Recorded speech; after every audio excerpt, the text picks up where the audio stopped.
Are you down for this? If you're in the mood, we can take it to the moon. Just like a movie scene, table for two. No need to be fake, I want you to stay. If you're in the mood. Assalamualaikum warahmatullahi wabarakatuh. Saya Ratia. Di sini saya akan memberikan tutorial cara mengkonfigurasi remote server. Berikut ini adalah topologi dari tugas remote server SSH menggunakan IP public ID Cloud Host, yang dimana kita memerlukan beberapa software, yaitu seperti VMware, Winbox, atau bisa kita sebut sebagai Mikrotik, dan Moba Extreme.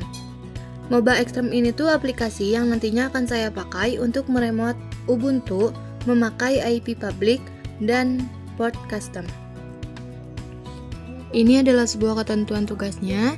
Untuk IP Ethernet 2 pada bagian X itu nanti saya akan ganti menggunakan 31, dan untuk IP VPN-nya saya akan menggunakan 10.10.10.5. Nah, untuk hasil akhir dari tugas ini, saya nantinya akan meremote SSH menggunakan IP public dan port 50131 yang nantinya saya akan konfigurasi. Baiklah, untuk memulai konfigurasi ini, pastikan terlebih dahulu VMware-nya berjalan, karena untuk masuk ke PNET Lab kita membutuhkan IP dari VMware. Di sini saya akan nyalakan Mikrotik dan Linux Ubuntu. Setelah itu, saya akan masuk ke ID Cloud Host. Nah, di sini pastikan akun VPS sudah dibuat dan memiliki IP public. Nah, ini adalah akun VPS yang sebelumnya sudah saya buat, dan di sini juga saya sudah memiliki IP public. Baiklah, saya akan langsung saja memulai untuk mengkonfigurasi. Di sini, gunakan IP public dari VPS dan IP Mikrotik yang ada di PNET untuk login ke Winbox. Nah, di sana saya akan melakukan konfigurasi. Sekarang, di sini saya akan menyalin IP publiknya. Lalu saya akan masuk ke Winbox. Untuk loginnya, admin, dan kita klik connect. Nah, di sini saya sudah berhasil login ke Winbox menggunakan IP Mikrotik VPS. Sekarang saya akan login ke Winbox menggunakan IP dari Mikrotik PNET. Nah, untuk mengetahui IP yang didapatkan dari Mikrotik PNET, di sini saya akan login ke terminal Mikrotiknya. Saya akan mengecek berapakah IP yang didapatkan. Saya login menggunakan admin dan untuk passwordnya 123. Ketikkan IP ADDPR.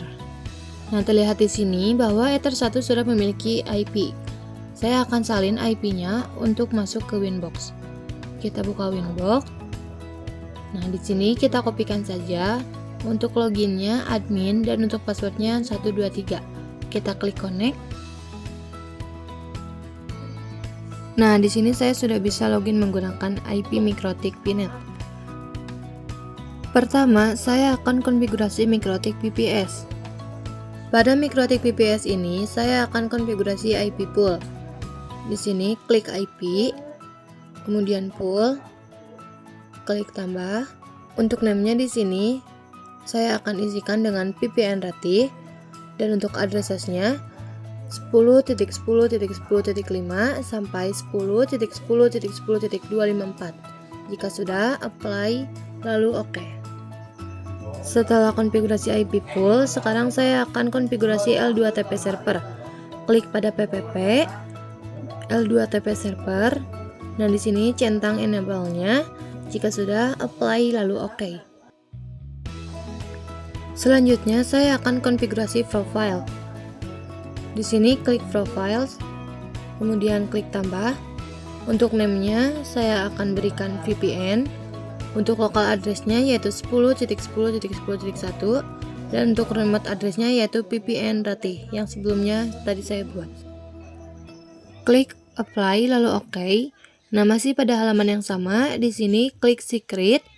Untuk name-nya di sini saya akan memasukkan name yang sama yaitu VPN Ratih. Untuk passwordnya 123, untuk local address-nya 10.10.10.1, dan untuk remote address-nya yaitu 10.10.10.5. Jika sudah, apply lalu OK. Kemudian saya akan konfigurasi Mikrotik PNET. Di sini saya akan konfigurasi L2 TP client pada MikroTik Pinet. Kita klik pada bagian PPP, klik tambah. Nah, di sini kita cari L2 TP client. Di sini kita isi connect to-nya dengan IP public dari PPS. Kita salin, kita pastekan di sini. Nah, untuk usernya di sini saya akan isikan yang sama, yaitu VPN Reti, dan untuk passwordnya yaitu 123. Jika sudah, kita apply lalu OK. Nah, di sini kita pastikan harus running. Konfigurasi IP address untuk memberikan DHCP pada Ubuntu. Kita klik IP, address, klik tambah. Nah, untuk addressnya di sini saya akan isikan dengan 192.168.31.1/24. Untuk interface-nya Ether 2. Seperti biasa, jika sudah, klik apply dan OK.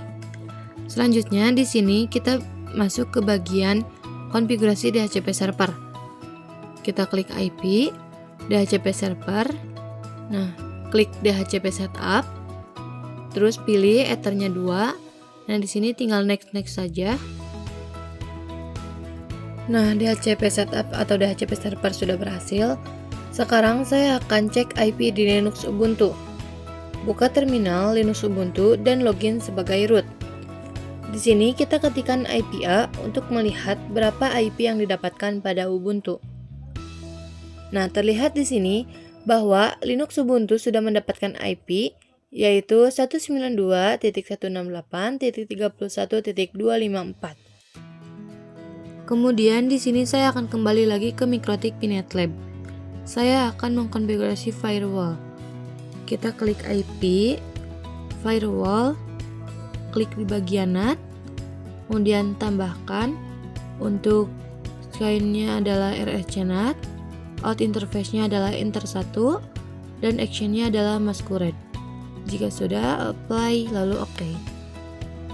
Buka kembali Linux Ubuntu-nya dan coba ping ke 88 untuk memastikan koneksi internet. Nah, terlihat di sini Linux Ubuntu sudah terkoneksi internet. Selanjutnya di sini saya akan mengubah repositori Ubuntu dengan mengetikkan perintah nano /etc/apt sources.list. Hapus semua dengan ctrlk. Nah, untuk repositorinya sendiri di sini tinggal buka saja di website.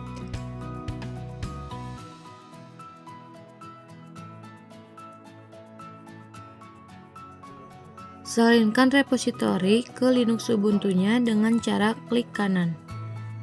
Nah, setelah ini kita apt update dan tunggu hingga selesai.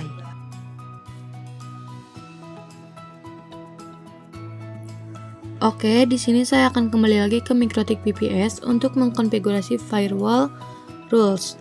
Kita klik pada IP, firewall, klik tambah.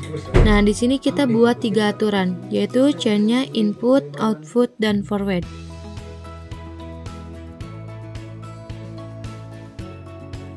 Kemudian klik pada bagian NAT. Untuk chain-nya RSCNAT dan action-nya Masquerade. Apply lalu OK. Terus di sini saya akan bikin lagi dengan chain-nya DSTNAT. Kemudian DST address-nya IP private dari PPS.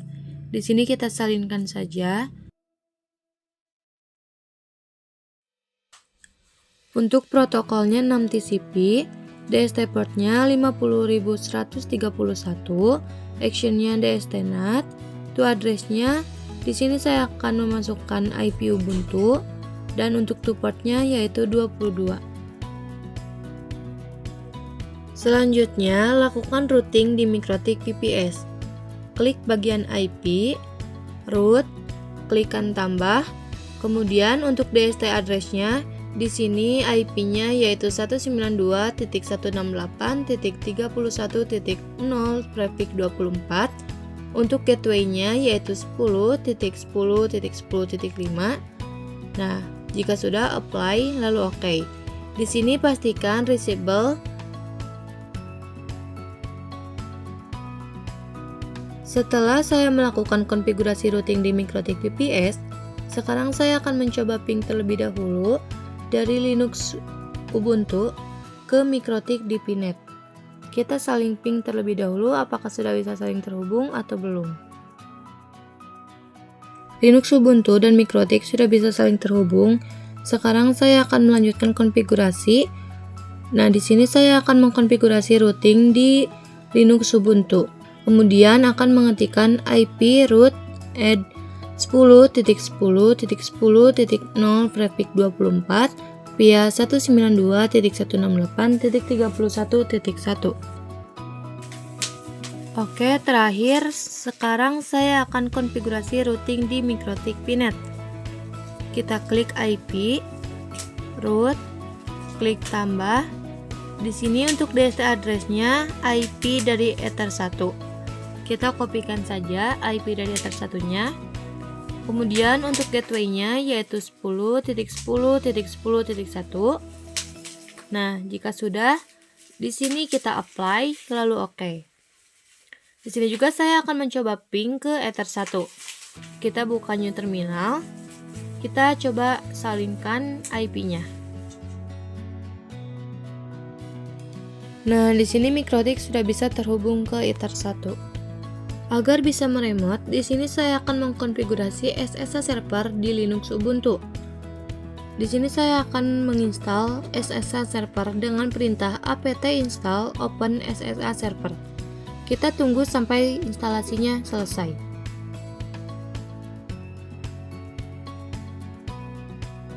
Nah, jika sudah selesai, sekarang saya akan melihat terlebih dahulu status SSH-nya dengan perintah systemctl status SSH.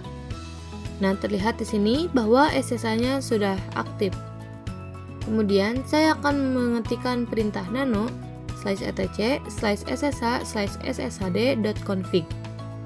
Nah, pada bagian port 22, di sini hapus tanda pagarnya. Jika sudah, simpan, lalu restart SSH dengan perintah systemctl restart SSH. Ketikkan ufw allow SSH. Ini untuk mengizinkan SSH dapat diremote.